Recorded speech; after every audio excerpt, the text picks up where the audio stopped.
Hello everyone, ये video lecture series है statistics के लिए from basics to advance level. So if you are preparing for any competitive exam और any degree course, ये video lectures definitely आपके लिए काफ़ी हेल्पफुल रहेंगी। So here which I will cover in this lecture 1। So start करते हैं definition के साथ। सो मैथमेटिक्स की ब्रांचेस होती हैं like algebra, trigonometry and geometry, and sometimes we also think statistics is also a branch of mathematics, but ऐसा नहीं है। statistics basically एक साइंस है, मैथमेटिक्स का ब्रांच नहीं है। statistics यूज करती है मैथमेटिक्स को, मैथमेटिकल मॉडल्स को एज एन एसेंशियल टूल्स।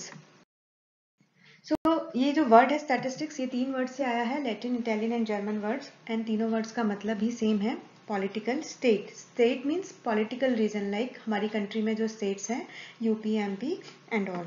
सो पुराने टाइम में स्टैटिस्टिक्स का यूज रिक्वायरमेंट कैसे आया था, लाइक आर्मी बनाने के लिए, एक पॉलिटिकल रीजन और स्टेट के लिए आर्मी बनानी है, तो वहाँ पे कितने हमारे स्टेट में यंग मैन हैं जिन्हें हम आर्मी के लिए भेज सकते हैं, या फिर हमारा लैंड रेवेन्यू कितना है। तो इन सब चीज़ों की बेसिक नीड को कंप्लीट करने के लिए स्टैटिस्टिक्स का कॉन्सेप्ट आया था। एंड अभी nowadays statistics is everywhere, like stock market, medical study, consumer goods, सभी जगह statistics के concept use हो। So the basic definition theoretically अगर हम कहें तो there are 4 phases, like collection, presentation, analysis and interpretation of data. So collection of data, presentation of data, ये चारों phases अपने आप में डिटेल में हम आगे स्टडी करेंगे। So the discipline that concerns the collection, organization, analysis, interpretation and presentation of data is called as statistics. So statistics deals with, of course, large group of values. हम किसी एक individual या single entity को discuss नहीं करते हैं। Uncertainty is there because the data is very large. So concept of probability comes, and जब आप किसी लार्ज डेटा को रिकॉग्नाइज करते हैं, एनालिसिस करते हैं, तो वहां पर कुछ पैटर्न्स हमें आइडेंटिफाई करने होते हैं जिनसे कि हम कुछ कंक्लूजन पर आ सकें। एंड इंफॉर्मेशन जो है वो हमें न्यूमेरिकली डिस्क्राइब करनी होती है। सो ये जो मेथड्स है, स्टैटिस्टिकल मेथड्स हैं, उन्हें हम यूज कर सकते हैं to find out the answers to 4 questions, like कि हमें किस टाइप का डेटा चाहिए और कितना कलेक्ट करना है, एंड उस डेटा को हम कैसे ऑर्गेनाइज कर सकते हैं, समराइज कर सकते हैं, और उससे हम कैसे कंक्लूजन निकाल कर आगे उसे एवेल्यूएट कर सकते हैं। सो जो बेसिक जो टर्म है स्टैटिस्टिक्स, ये टू सेंस में यूज होती है, plural sense and singular sense. ये बेसिक सा कॉन्सेप्ट है, लेकिन ऑब्जेक्टिव क्वेश्चंस में ये काफी पूछा जाता है। सो प्लूरल सेंस में स्टैटिस्टिक्स का मतलब है collection of numerical facts, and singular sense में है study of statistical methods, like हम जो मेथड्स यूज करेंगे आगे उस वे में जब हम उसको स्टडी करेंगे तो वो सिंगुलर सेंस में आ जाएगा, और अगर सिंपली वो न्यूमेरिकल डेटा को अगर हम कलेक्ट कर रहे हैं तो वो प्लूरल है। तो प्लूरल सेंस में हम डिस्क्रिप्टिव जो डेटा है उसको स्टडी करते हैं, और सिंगुलर सेंस में जो टूल्स हैं बेसिकली हम उन्हें स्टडी करते हैं। जो डेटा होता है वो that is raw data, like जो ओरिजिनल है that is not touched yet, वो प्लूरल सेंस में पढ़ते हैं। और उस रॉ डेटा को जब हम ऑर्गेनाइज करते हैं या उसे एनालिसिस करते हैं, तो उसकी हेल्प, उसको प्रोसेस करने में जो हेल्प लगती है वो आता है सिंगुलर सेंस में। So of course plural sense is quantitative, and जो ऑपरेशनल टेक्निक्स होती हैं वो सिंगुलर सेंस में आती हैं। But there are some limitations too, like qualitative phenomena में कोई हेल्प नहीं करता है स्टैटिस्टिक्स की। अगर आप स्टैटिस्टिक्स का कोई कॉन्सेप्ट यूज करना चाहें कि if someone is tall enough और नॉट, तो वो स्टैटिस्टिक्स नहीं बता पाएगा, एंड ये इंडिविजुअल आइटम में डील नहीं करता है, और इसके कोई एग्जैक्ट लॉज नहीं है, क्योंकि पैटर्न के बेसिस पे हम आइडेंटिफाई करते हैं, एंड जो टेबल्स हम बनाते हैं with the help of raw data वो मिसयूज भी हो सकती हैं। Statistics can be used only by experts, and ये बेसिकली एक मेथड है किसी प्रॉब्लम को स्टडी करने के लिए। So these are the limitations जो थ्योरेटिकली कभी आपके एग्जाम्स में सो स्टैटिस्टिक्स को आगे पढ़ने के लिए इसकी कुछ बेसिक टर्म्स हैं जिनके बारे में जानना बहुत जरूरी है। ये है population, sample, parameter, statistic and variable. ये टर्म्स अपने आप में काफ़ी डिटेल में हम आगे डिस्कस करेंगे एंड ये काफ़ी इम्पॉर्टेंट भी हैं. So first is population. So population is a collection of all individual or items under consideration in a statistical study.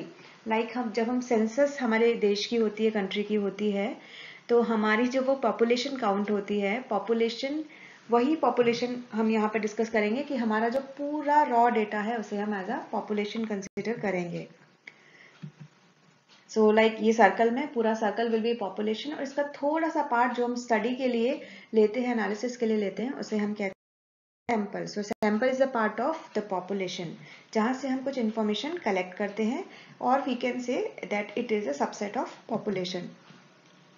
Sample की जो number of units in a sample जो हम लेते हैं, दैट इज सैंपल साइज.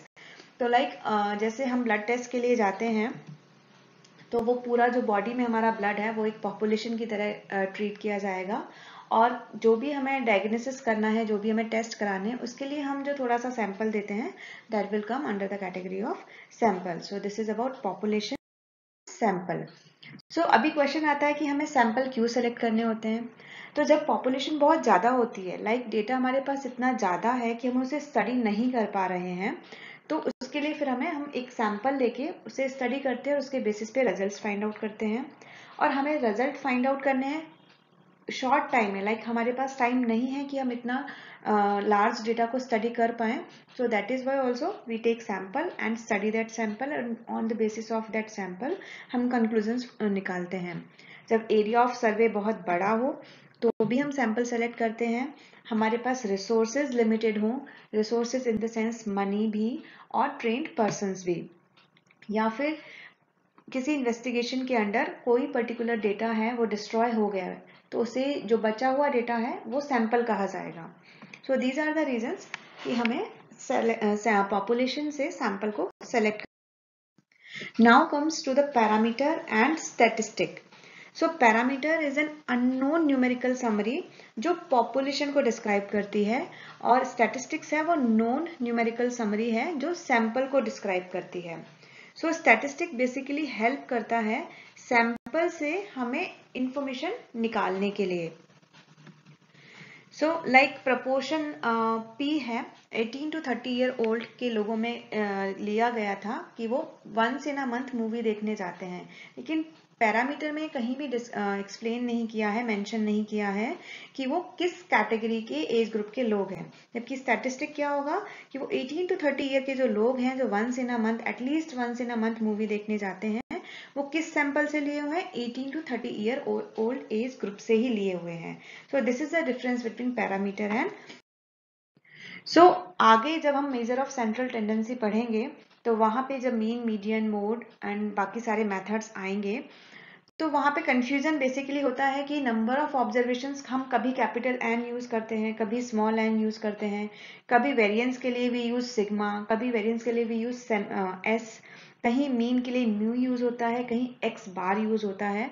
सो ये सारे confusion आपके इस स्लाइड में बेसिकली दूर हो जाएंगे.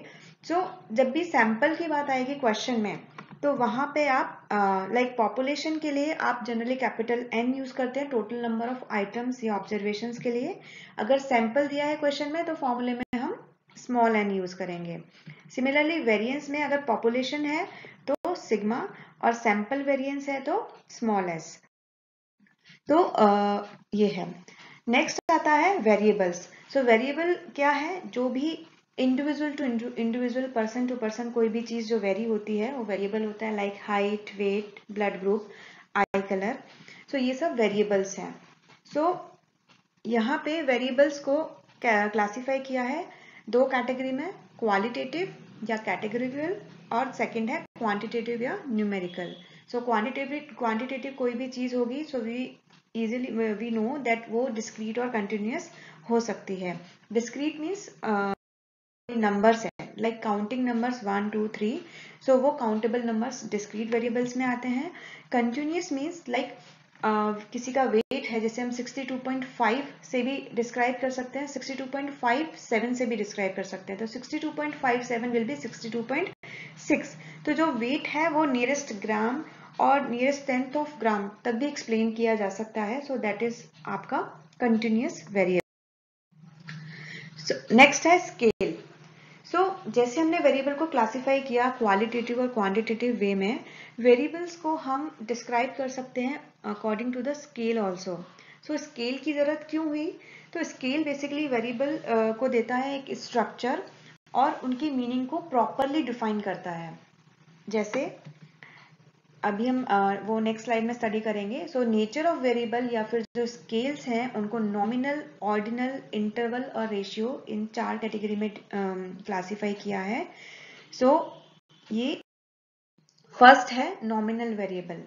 नॉमिनल वेरिएबल है जो 2 और मोर कैटेगरीज में डिवाइड होता है, जिसका कोई ऑर्डर नहीं होता। लाइक ब्लड ग्रुप है A positive, A negative, A B positive, B positive, इसका कोई कैटेगरी नहीं है स्पेसिफिक।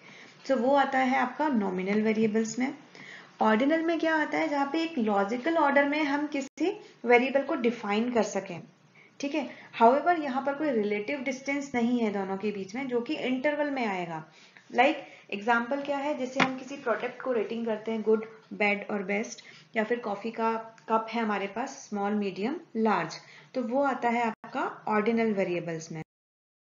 इंटरवल स्केल में क्या होता है? It provides more quantitative information. Like कि हमें ये स्केल बताएगा, इंटरवल बताएगा, डिस्टेंस बताएगा बिटवीन द 2 पॉइंट्स, लेकिन इसका एक ये है पॉइंट कि ये ट्रू 0 पॉइंट, यहाँ पर एब्सोल्यूट 0 पॉइंट से स्टार्ट नहीं होता है।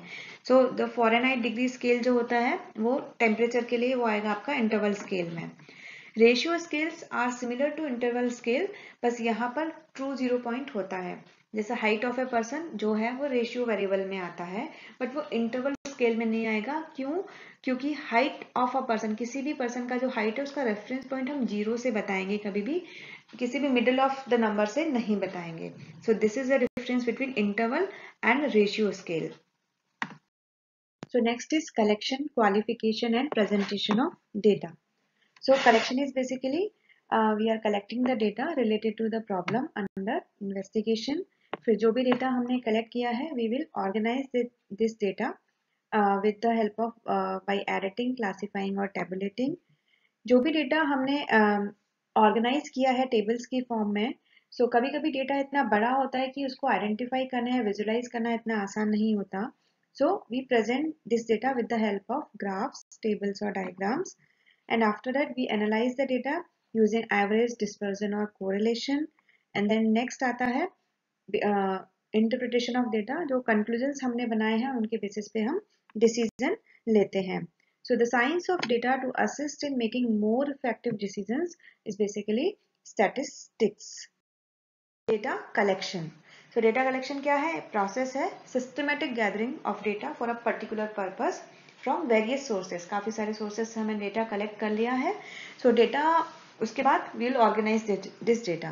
डेटा कैन बी प्राइमरी और सेकेंडरी, यहाँ से भी काफी क्वेश्चंस आते हैं प्राइमरी डेटा के एग्जांपल्स के लिए और सेकेंडरी डेटा के एग्जांपल के लिए। बहुत ईजी है बट स्टिल यहाँ पर भी काफी कंफ्यूजन होता है। Primary data is the original data from the first source, it is like raw material, and the examples of primary data sources are like interview, field observations, experiments, life histories, case studies, diary entries. These are the examples of primary data. What are the advantages of primary data? एक तो resolve specific research issue, क्योंकि वो primary data है तो exactly researcher को जो information चाहिए उसके बेसिस पे वो डेटा उसने कलेक्ट किया है, जबकि सेकेंडरी डेटा में ऐसा नहीं होता, क्योंकि सेकेंडरी डेटा कभी ना कभी प्राइमरी डेटा होगा किसी के लिए, तो उसने जब अपनी इन्फॉर्मेशन के लिए कलेक्ट हुआ होगा ना, वो हमारे पास आया, तो जरूरी नहीं है कि हमें जो इन्फॉर्मेशन चाहिए उस डेटा से वो हमें मिले। सेकेंड है because this is first hand information, so accuracy of course will be there and up to date information होगी, क्योंकि डायरेक्टली हमें वो फील्ड से मिला है, रियल टाइम में मिला है। And you are the owner of the information. Of course information जो भी रिसर्चर ने कलेक्ट की है वो उसकी खुद की ऑन है, वो किसी से शेयर नहीं की है, इसलिए कॉन्फिडेंशियल है। But there are again some disadvantages also. Of course primary data will be more expensive, क्योंकि हमें रिसर्च स्टार्ट करनी होती है, जब हम किसी चीज को इन्फॉर्मेशन हमें लेनी है तो will start from the beginning, the whole study procedure, organising materials and process, time consuming है क्योंकि इसमें काफ़ी सारा टाइम लगता है, and can have a lot of limits like a specific time, place और नंबर के बेसिस पे काफ़ी सारी लिमिट्स होती हैं, और ये हमेशा पॉसिबल नहीं है क्योंकि many researches can be just too large to be perform by your company और by yourself. So here these are some limitations with primary data. So next, data. So data that have been already collected by someone else instead of the researcher himself for another purpose, but has some relevance to your research needs. That is why we are using this data. तो वो होता है हमारा secondary data. तो ये second hand information है, first time use नहीं हो रही है, इसलिए हम इसे secondary data कहते हैं. तो इसके एग्जाम्पल्स हैं like previous research, journal articles, government reports, जो गूगल पे या वेब पे इंफॉर्मेशंस हैं, इंसाइक्लोपीडियाज हैं, हिस्टोरिकल डेटा है. तो ये सभी सोर्सेज हैं सेकेंडरी डेटा के, बिकॉज ये ऑलरेडी किसी ने स्टडी किए हुए हैं, ये फर्स्ट हैंड इन्फॉर्मेशन नहीं है. Again, what are the advantage of secondary data? Ease of access is because very easily you can find out this data sources. Low cost होते हैं, ऑलमोस्ट फ्री ही होते हैं, टाइम सेविंग है, and generating new insights and understanding from previous analysis. क्योंकि वो data किसी ने पहले किसी इंफॉर्मेशन को यूज करने के लिए फाइंड आउट की है, तो हम उस डेटा को रीएनालाइज करके कुछ नए इंसाइट्स या कुछ नया फाइंड आउट कर सकते हैं. एंड easily way में we can find out, we can get this secondary data from years back to the couple of hours ago. जो भी उस डेटा से रिलेटेड इंफॉर्मेशन होगी, easily we can find out. So here are the disadvantages of secondary data कि not specific to your needs. Of course हमारी needs के basis पे वो किसी ने सर्च नहीं किया है, किसी ने अपने हिसाब से सर्च किया है, हम उसको अभी स्टडी कर रहे हैं for another reason. Lack of control over data quality, क्योंकि वो डेटा किसी और ने पहले सर्च किया है, एग्जामाइन किया है, सो उसकी ऑथेंटिसिटी है वो क्वेश्चनेबल है. सो जरूरी नहीं है कि वो जो डेटा का क्वालिटी है वो एक्यूरेट है भी या नहीं. बायसनेस, क्योंकि वो किसी और से कलेक्ट किया हुआ है, तो वो किसी के फेवर में भी इंफॉर्मेशन गैदर की जा सकती है, किसी के सपोर्ट में भी लिखी जा सकती है. एंड नॉट, ये टाइम पर नहीं होता क्योंकि आउट ऑफ डेट रहेगा, अप टू डेट नहीं रहेगा, क्योंकि because of course this is a secondary. तो this is the short table जहां पर मीनिंग, उनके सोर्सेज, डेटा टाइम, कॉस्ट के बेसिस पे, टाइम के बेसिस पे कंपैरिजन किया हुआ है. ओके